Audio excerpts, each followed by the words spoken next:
ketika rakyat tak lagi menjadi tuan.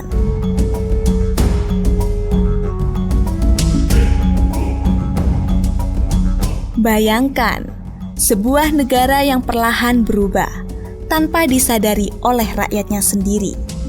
Di balik wajah-wajah pejabat negara yang kini didominasi oleh para tentara, tersembunyi mentalitas yang tidak dibentuk untuk berdialog, tetapi untuk menaklukkan.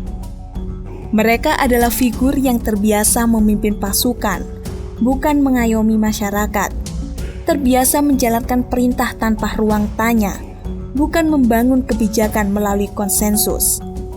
Ketika posisi mereka bergeser dari penjaga perbatasan menjadi pemegang kendali pemerintahan, maka alat negara pun mulai berbalik arah. Bukan lagi untuk menghadapi musuh dari luar, tetapi untuk mengendalikan rakyat di dalam negeri.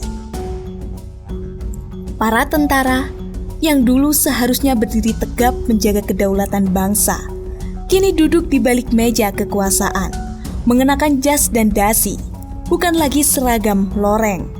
Mereka membahas anggaran, merancang undang-undang, dan mengatur strategi pemerintah, seakan lupa bahwa tugas utama mereka adalah melindungi rakyat, bukan memerintah mereka. Namun, satu hal yang tidak berubah, mereka tetaplah tentara. Mereka tetap memiliki akses terhadap senjata, kekuatan, dan jaringan komando.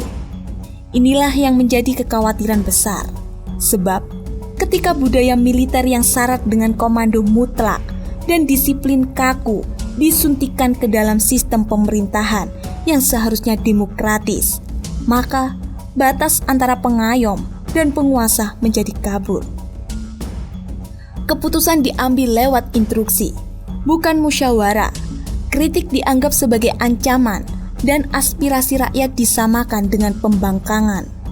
Kini bayangkan, jika setiap kebijakan negara dikawal oleh figur-figur bersenjata, protes tak lagi dianggap sebagai hak warga negara, tetapi sebagai gerakan yang harus dibungkam. Demonstrasi damai berubah menjadi momen mencekam karena aparat yang hadir bukan untuk mengamankan, melainkan siap menghadapi musuh.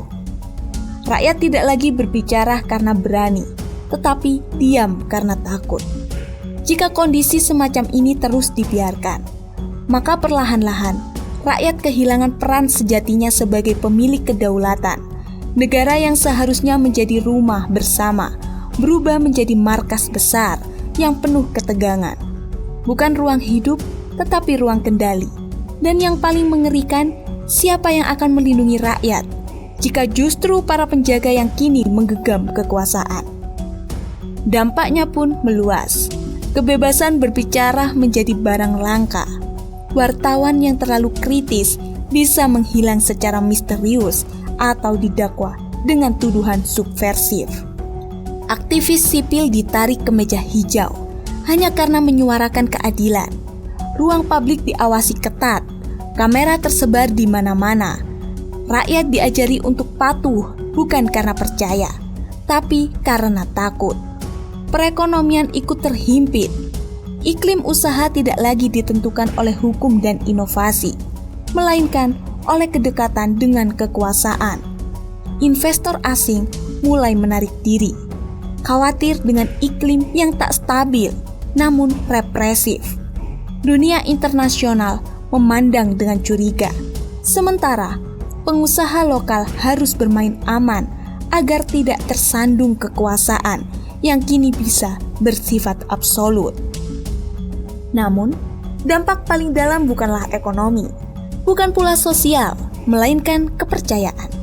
Kepercayaan antara rakyat dan pemimpinnya, bahkan kepercayaan antar sesama warga negara.